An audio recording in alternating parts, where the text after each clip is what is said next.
Hello everyone, I'm Naima and I'm Clinical Research Coordinator at CUS West of Montreal, based in Lethbridge. And we are happy to support this project, MS projects. The MS projects are joint projects of research where students from McGill University will take on research projects, and they are co-supervised by a clinical team and also supervisor from academia. Today we have a project supervised by Kristen Reidel and Mariane Bertagnolli. And our presenters today will be telling us about qualitative study of service user perception of cardiac rehabilitation. So we have Benjamin, Suha, Serena, and Naomi. Thank you, and the floor is yours. Thank you. Just before we start, Marianne's in the waiting room, if you could just admit her. Yeah, sure, Mariana. Okay, welcome everybody. Thank you for letting us take up your lunch hour to talk about our project.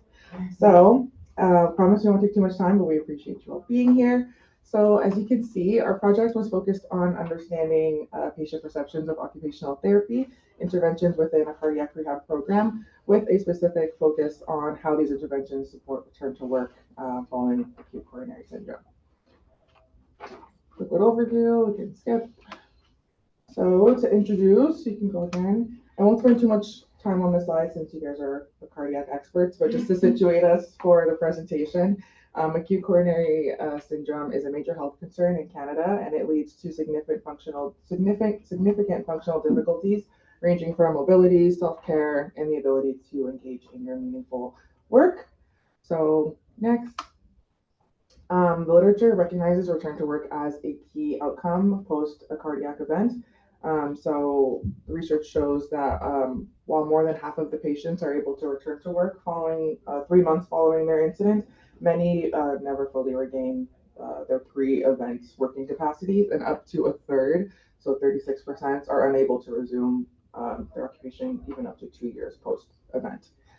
So some of the influencing factors to this include an ejection fraction of 50% or greater, which increases return to work outcomes. And while the presence of comorbidities decreases or negatively impacts these return to work outcomes, other supporting factors include having social supports, confidence, decreasing depression and anxiety.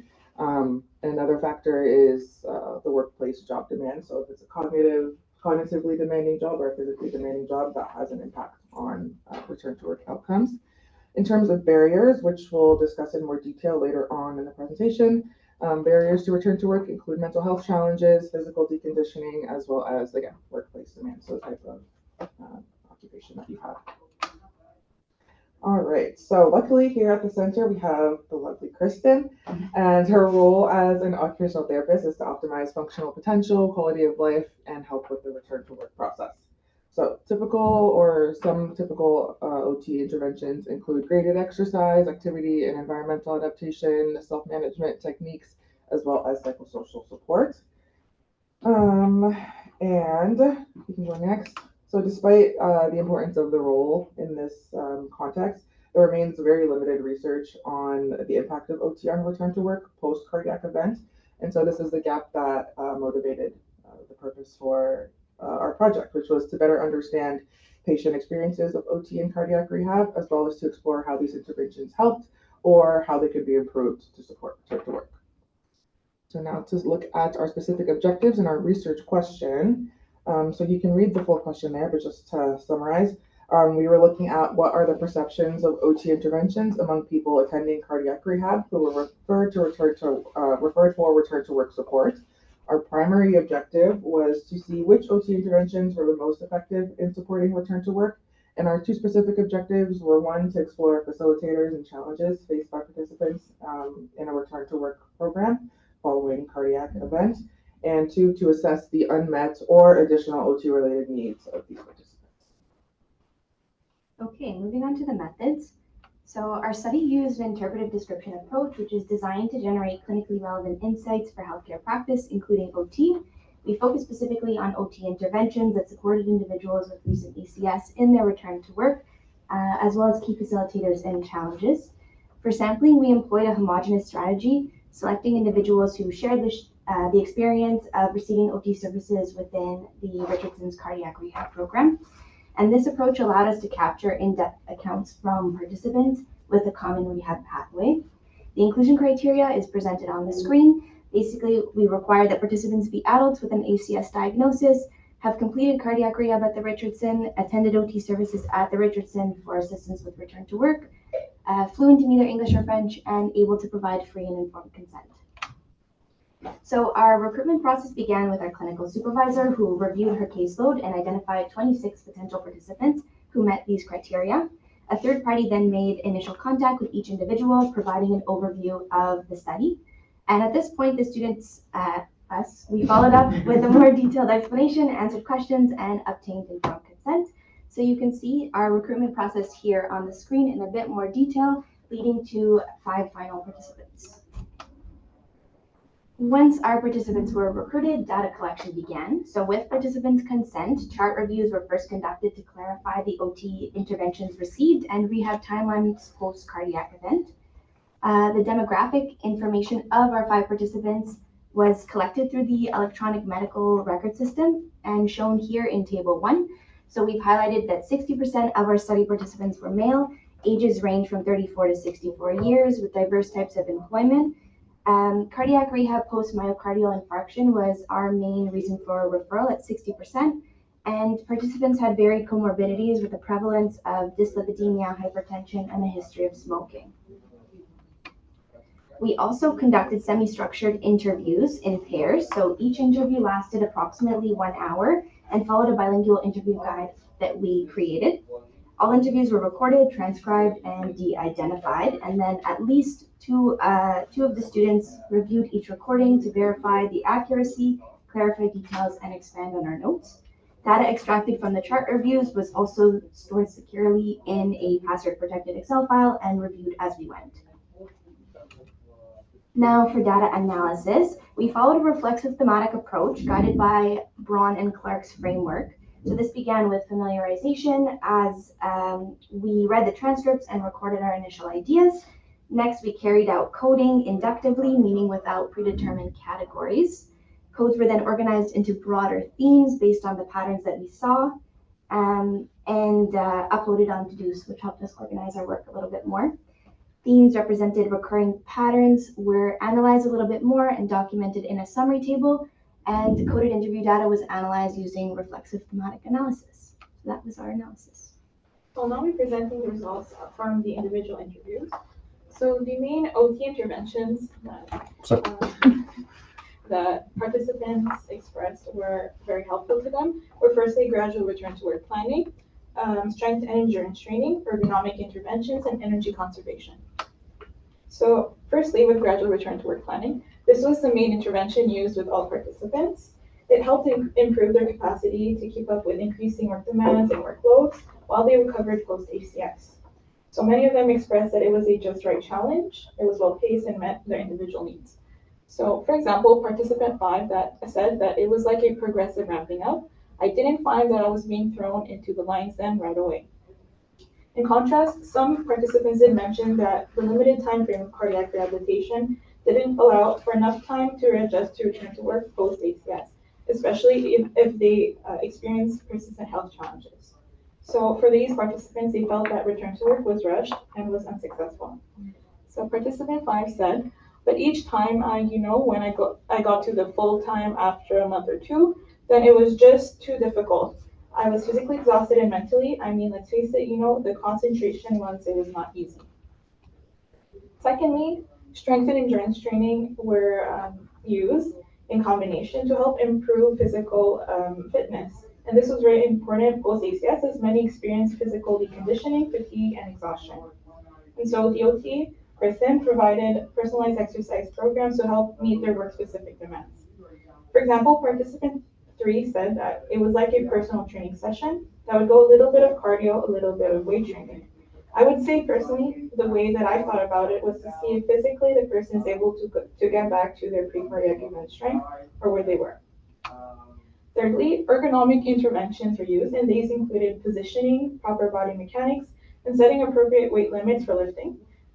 The OT also suggested workplace modifications. So, for example, for participant 1, she, the OT, Also gave me some documents on how to position the monitors and how to adjust the height of the keywords. I didn't know these things existed. And lastly, energy conservation techniques were used, and these included pacing, taking breaks, and respecting their limits to prevent fatigue. And importantly, many participants continued to use energy conservation even after they ended the cardiac rehabilitation program. So participant 2 said that it was like a readjustment of how I see the work, meaning I used to just power through no matter how tired or hungry I was, just to get the work done. Now I say it's okay to take a break, get something to eat, take a bit of a breather instead of pushing myself to finish as quickly as possible. So now moving on to the key facilitators from the interviews. So we have here mobility and function, client-centered services, emphasis on psychosocial well-being, and work assessments and modification. Just 1 second. Yeah, so we see here on the second one was the most common facilitator and was applied to all participants. Now for the barriers, we have physical capacity, continuity of services, mental health challenges, and employment demands and accommodations. And these were kind of equal for all three of the first ones. So going more into depth for the facilitators, as I mentioned before, the main facilitator was client-centered services, and we can kind of divide this into 2 parts. So having a supportive interdisciplinary environment was very important. They mentioned that active listening and collaboration between members of the team made it contributed to creating a more safe and supportive space for them, and positively affected the return to work and cardiac rehabilitation experience.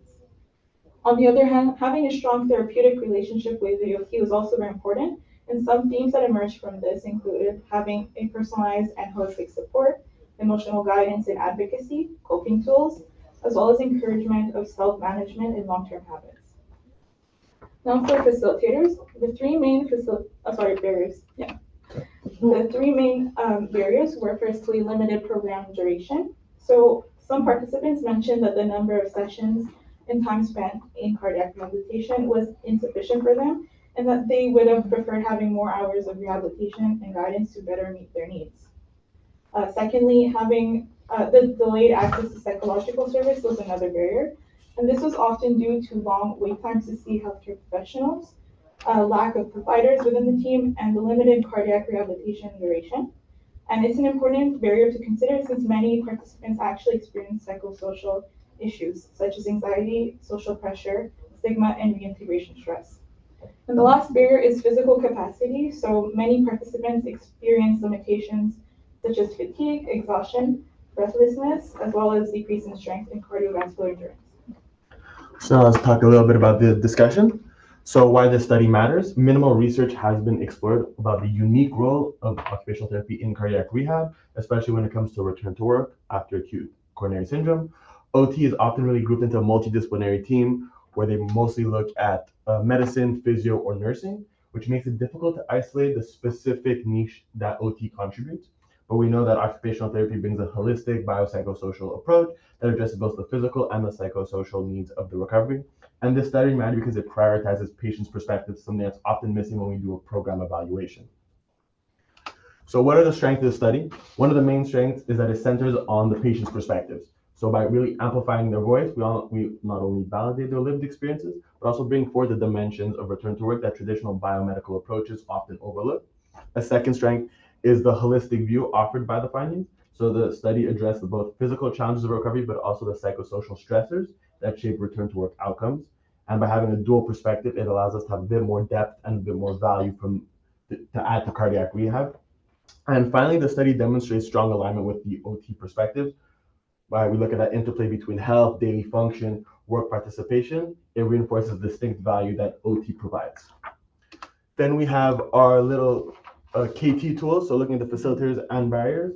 So we made this tool to bridge the research and the practice. We developed this visual framework that organizes the key facilitators and also barriers to return to work. What makes it unique is that it merges the evidence from the literature that we've been reading, also with the voices of the patients, ensuring that it's both research informed but also grounded in their lived experiences.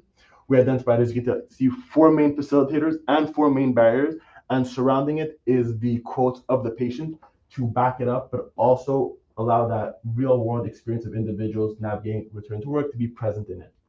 One finding that I do want to present is in the barriers, the mental health challenges.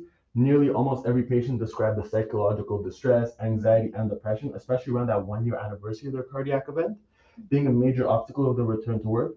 This was consistent throughout all the interviews, but also something that was largely absent from any of the existing research that any of us have been reading.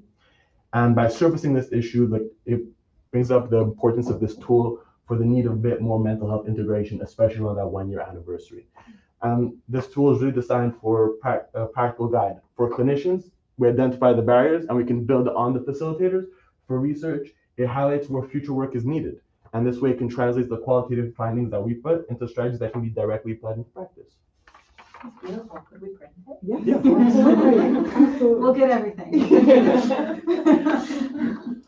Now, of course, to our site, there's a couple limitations.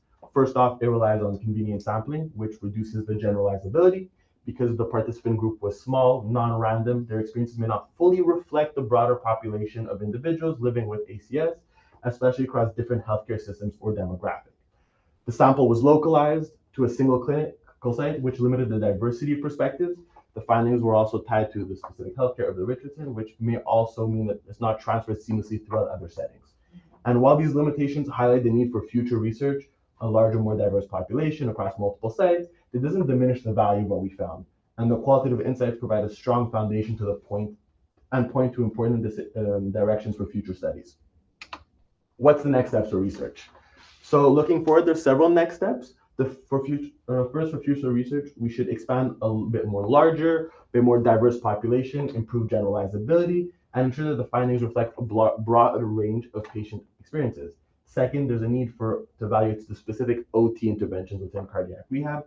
Doing so would help define occupational therapy's distinct contribution and return to work. Third, it'd be important to examine the long-term outcomes of sustained return to work, moving beyond a bit more short-term measures and incorporating a bit more employer perspective would be also important to provide a bit more of a holistic understanding of what supports a success in workplace after a cardiac event. And finally, using that knowledge translation tool that was developed, be a bit more piloted in clinical practice to evaluate its effectiveness in guiding therapists and improving patient outcomes. Together, this can be create a more stronger evidence-based role in OT and really sustain its place in cardiac rehab. So to conclude, wrap up, and summarize, our study addresses the evidence gap and increases the evidence base for OT in cardiac rehab by highlighting how patients themselves receive OT interventions and how this influences their return to work processes following a cardiac event. So by capturing their lived experiences, we're able to better understand both the functional and psychological dimensions of their recovery, while highlighting the already concrete practice-oriented strategies that are already in place by OTs and how these interventions are currently addressing or supporting return to work. So looking ahead, to summarize what Ben just kind of talked about, this work points to the need for standardized outcome measures. With larger studies, more diverse populations, and a long-term follow-up, we would be able to more fully demonstrate OT's impact on return to work outcomes. It also opens up the door for more targeted, holistic care and may eventually help inform broader return to work policies and disability management policies as a whole. So ultimately, this project helps fill a gap, a critical knowledge gap, by providing actionable insights that not only strengthen OT's role within cardiac rehab, but also supports patients in achieving meaningful and sustainable work reintegration following a cardiac event. Just quickly, these are references, and a thank you to the staff here at the Cardiac Rehab Center, our faculty supervisor, to Naima for her assistance with recruitment, and of course to Kristen for all of your help along the way.